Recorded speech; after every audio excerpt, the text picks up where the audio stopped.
jump in the X125, and who doesn't want to just, have your hair on fire, right?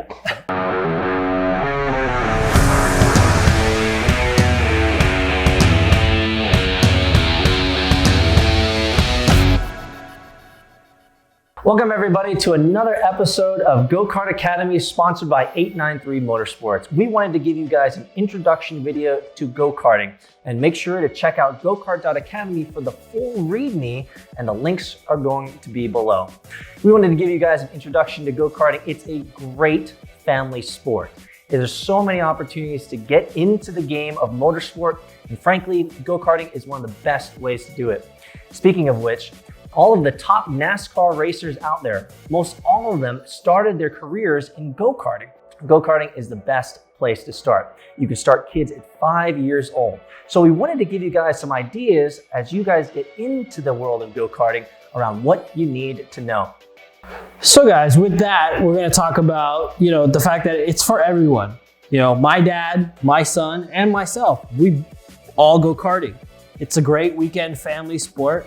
My daughter is about to jump in a kart as well. I think yours as well, right? Absolutely. My wife, but she's not really into the whole car thing. But it's great. It's competitive, but it's still a family sport. The communities that are around our community, it all consists of people who want to help you, who want to be part of karting with everybody, and then also just having fun. I think that's our theme. With me and my son, with the boys, we're always have fun. We're not worried. We love competition. Life is a competition, maybe. And it is. It is. But you get good values. It's really a family sport. And for the 6 months that I've been in it, it's absolutely a blast, and I don't see myself turning around. It really is an opportunity, and this is something that we care a lot about. We don't know if for all the viewers out there, but something that we care a lot about as dads is this was an awesome opportunity for us to not only invest in our sons' careers and our sons' passion for racing and go-karting, but it gave us an awesome opportunity to spend even more time with our kids, which is so crucial. I mean, there's lots of sports out there, whether it's soccer or football, lacrosse, tennis, whatever, where you can be involved. But this is something that, when it comes to motorsports, and if you love cars, this is something that it's so much fun to do with your kids. Yeah, it really is. I mean, it's just hours upon hours of in the garage, if that's what you like to do, at the track, spending time with them, and just helping them understand, I think, simple things in life too, cleaning. Yes. We have a video on that. Our theme is, if you don't clean, you don't kart. Just one of those things. And taking pride in your possessions, and knowing that those things don't come easy. So the boys definitely understand that. They take a full brunt when they get in an accident, and they're like, they get to hear it from us. Yeah, they hear it from us as well. But it's reassuring them that, hey, we're not worried about the kart. We're worried about them. But have fun. It is really a good time, and if I could speak on this for just a second, it's just a great time to connect with your kids, right? And you can have conversations that you wouldn't have anywhere else. Conversations around responsibility, conversations around discipline, taking care of your kart, having conversations with them about changes in the kart. Right? These are the type of real life experiences that they're going to have to, learn about as they get older into the business world. How to negotiate. Like, what better way to learn how to negotiate than negotiate with your dad around sprocket sizes or chain changes or engine tuning. That's one of the things that I love about after our sons get off the track. Yeah. Is I sit down with them, I kneel over and I say, hey, how did it feel? What do you need changed? And having them come back to us, even at 7 years old, and saying, hey, I want to go faster here, or I'm having issues with turn 9, or I'm having issues with turn 14 or turn 4. Those types of conversations you could never have in any other place except a go-kart track. Yeah, for sure. Another thing that you guys will probably ask yourselves is, do I buy a brand new kart? Do I buy a used kart? How do I decide? There's this massive amount of decisions that have to be made. Not really have to, but need to be made if you're going to really jump into the sport, especially with a younger child. I mean, we start them from 5. Our boys started at 7 and 6.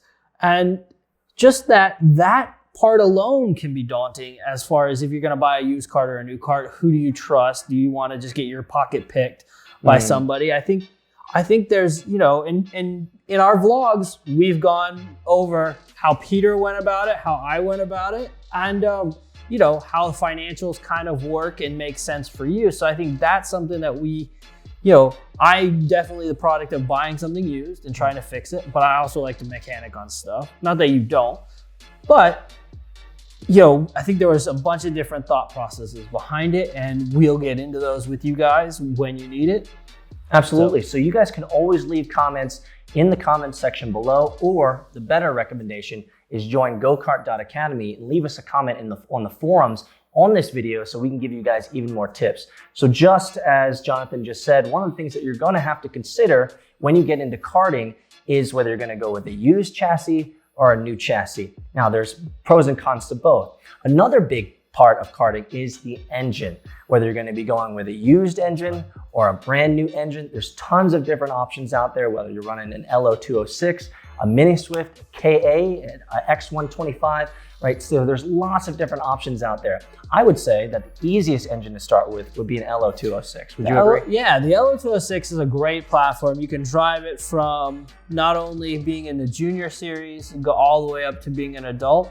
The engines last, they're kind of replaceable. You know, you just use it and then get it fixed once, or get, you know, do a top end rebuild or freshen up, and then you kind of go from there. I think they, you know, just a short block, you're looking at $600, something like that. Which is under $1,000, under $1,000. I think with the Mini Swift, we both jumped into those. We have a backup LO206 for the boys to help with their racecraft. But I think that's, you know, our thought process behind it was put them in different platforms. You know, if you can drive, you know, for car guys, if you can drive something that's rear wheel, front wheel, all wheel, and you can drive them all good, you're a well-rounded driver. So I think that is something that we looked at as, okay, is this an investment to get the boys to chase each other and in different platforms? So, and you know, if you're looking at this for yourself, I think that's something else. You know, you have to look at things of, are you going to get bored with this engine? Are you going to outgrow this engine? I know I did. I jumped in. I mean, my first car that I bought, yeah, LO206. It was a used chassis, used motor, and a month out, just going to turn laps, I was bored. You know, it sucked. And so I looked at that as like, oh my gosh, now I need to go to make this more fun. I need to go get a different engine. That's interesting because I started out with an X125. Correct. It was a track record setting kart that I purchased off one of the coaches over at Atlanta Motorsports Park, AMP Trevor. And so I started at the real top end. And one of the things that I didn't need was that much speed. So I actually ended up falling in love and wanting to drive the LO206 more, because that allowed me more of that racecraft that you talk about, focusing on turning, focusing on the basics, making sure that I could turn the kart well, put in some consistent lap times, and not have a really fast engine pretty much take over and overcompensate for my actual lack of skill on the track. Yeah, I think the X125 is what I currently drive. I love getting back into the LO206 because of the racecraft. I think it is fun. It's kind of fun to chase the boys around, because when we gotta earn it. Yeah, we gotta earn it, right? And so because they have more power than us. So I think there's some things in there. So for us as dads, I think the LO206 works really well when we're chasing the boys, and if we have to show them a better line than what they're doing, because A, they have to slow down and be behind us, B, again, you know, it's racecraft, so they get to learn on different levels instead of just pure speed. Now, when I want to go just rip around the track and hoon a little bit, then jump in the X125, and who doesn't want to just, you know, have your hair on fire, like, right? So one of the other things that you're going to need to consider when you're getting into racing is the costs. Now, we want to spend some time talking about this. One of the first things, obviously, that we just talked about is whether you're going to be getting a used versus a new chassis. Make sure to check the forums for more information about that, as well as different engines, whether you're going to be starting with an LO206, a Mini Swift, a KA or X125. There's lots of options out there. Again, check the forums. But again, when it comes to racing, you're going to need to allocate a little bit of money. What for, you might ask? Well, obviously, if you're going to get into racing, you're going to need fees for any type of races that you're going to be getting into, as well as you're going to need to look up the fees for track usage. So we're not sure where you're located, but we're over here in Atlanta, and we enjoy racing up at AMP, and that has a membership fee, a yearly membership fee, and a lifetime membership fee, which also can be up in the thousands of dollars. You're looking at me strange here. I think it's, well, anyway, I think, yeah, it's not a yearly fee. I think there's an initiation. Oh, there's initiation. That's right. Initiation There's fee, initiation and then a fee monthly. and a monthly fee. And so these are the types of calculations that you're going to need to think about as you're getting into karting. Not only that, when it comes to karting, again, there is another price thing that you need to consider, which is parts. We recommend that you lay out at least about $500 to $2,000 for your first year of racing, but it really depends on how much time you're going to be putting on the track. For us, we spend about 3 days on the track with our boys, Fridays, Saturdays, and Sundays. So for us, we blew past that $2,000 pretty quickly. But for many of you guys, retail kart riders, you probably won't even hit the upper echelons of $2,000. What do you think? Yeah, as long as there's no racing incidents. That's true.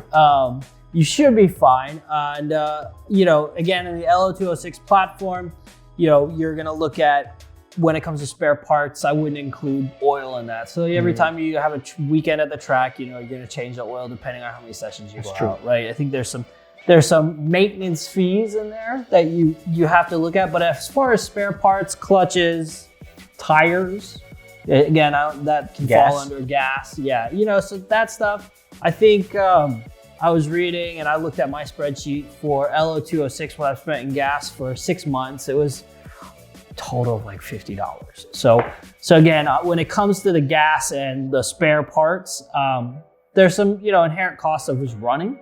But I think with that, you know, LO206, a great platform, depending on what track you're at. We have a hill, which is massive, so a couple things there. But yeah. Next thing you have to worry about is you're gonna need your tools.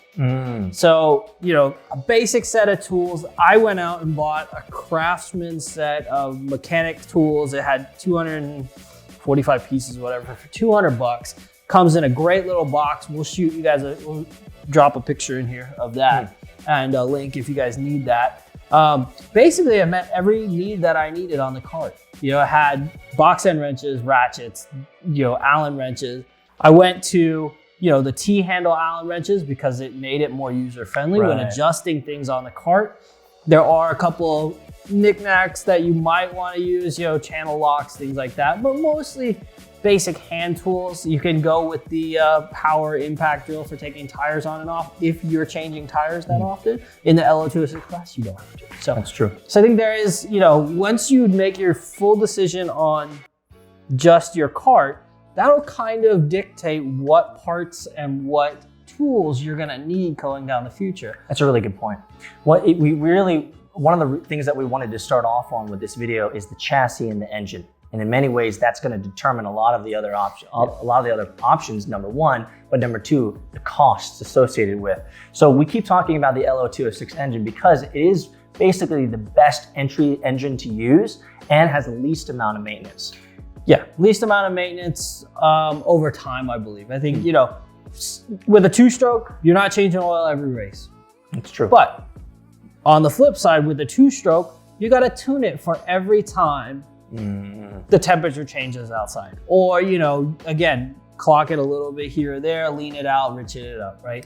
Yeah, and that's going to be another video for another time, making sure that your engine is completely tuned for the weather. Something that we knew as race car drivers, we knew about this, but we didn't know it. For some reason, it didn't translate that well over to karting. When we went into karting, we assumed that it was just going to be ready. Right. Sometimes you forget these things, and we realize that every day that we're heading out to the track, we need to know the temperature. We need to make sure that we're bringing the engine up to the right temp before they go out and blast on the track.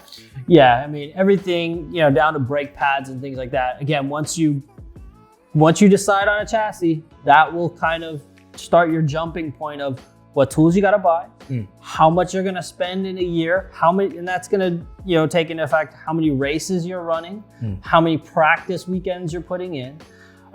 Again, for us guys, we're there 3 days a week. So I don't have a problem sharing our spreadsheets, but we don't want you guys to use them as, just a single guy or, just getting into this. I think there's we're a little, we would maybe be considered a little bit hardcore because we're two dads who are a little bit hardcore because we're really, really interested in helping our sons and their racecraft and their potentially professional careers in the racing world. And so what we've done, if you check out the links below, you can find the forum post where we've put together a checklist that you need to know about essential parts for your kart, as well as optional tools and optional parts as well. It's a complete checklist, so do not miss this. Go to the link below, check it out. You can download the checklist to make sure that you know, hey, these are all the parts that I need. Here are all the required parts I need. Here are all the non-essential parts. Here are the options I need, and that way it can help you build out your own spreadsheet for how much money that you're going to be spending in your first season of karting. Yeah, I think that's, use the checklist, guys. It is great. Yes, it is great. So thanks so much, guys, for this introduction video of how to get into go-karting for beginners. Let us know in the comments below if we missed anything or any questions that you guys have. Once again, thanks so much. This is another episode of Go Kart Academy, sponsored by 893 Motorsports. We'll see you guys out on the track. See you guys there.